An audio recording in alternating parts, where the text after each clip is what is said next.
Introduction. Since the collapse of the Soviet Union in 1991, the global balance of power has shifted significantly. The United States emerged as the world's sole superpower, while Russia struggled to maintain its status as a major player in international affairs.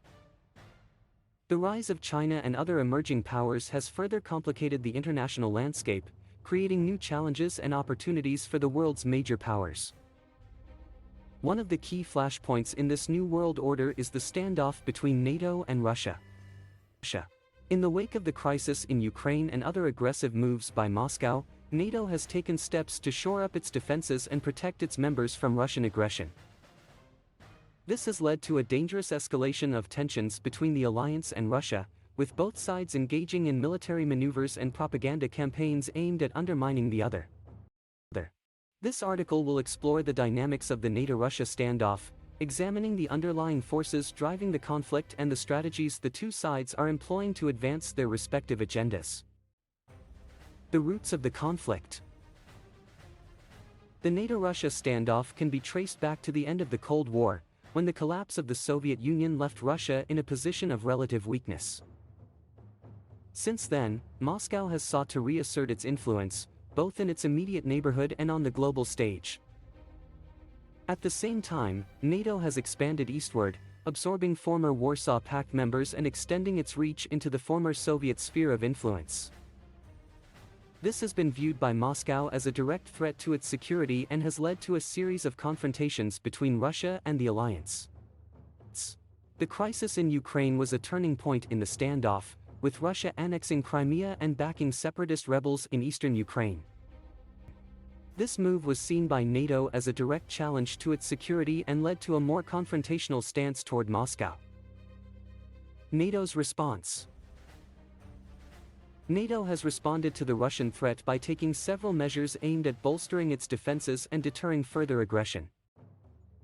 These include the deployment of additional troops and equipment to Eastern Europe, the establishment of a new rapid reaction force, and the development of new military capabilities and technologies. In addition to these military measures, NATO has also sought to increase its diplomatic and economic pressure on Russia. This has included the imposition of sanctions on key Russian individuals and entities, as well as efforts to isolate Moscow diplomatically. Despite these efforts, there are concerns that NATO's response has been insufficient to counter the Russian threat. Critics argue that the alliance needs to take more aggressive steps to deter further Russian aggression, such as the deployment of nuclear weapons to Europe. Russia's strategy.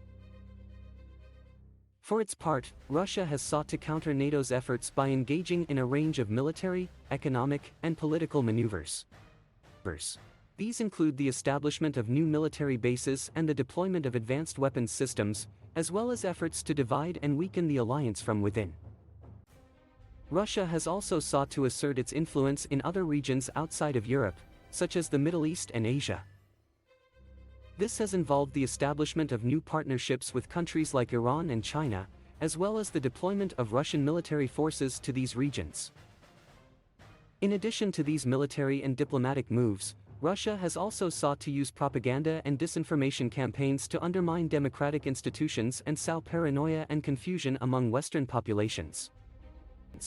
The way forward. The NATO-Russia standoff is one of the most complex and volatile challenges facing the international community today. While there is no easy solution to the conflict, there are steps that can be taken to mitigate the risks and potentially even find a path toward resolution. One key step is for both sides to engage in meaningful dialogue and negotiations aimed at addressing the underlying causes of the conflict. This could include discussions around issues of military deployments, economic cooperation, and human rights.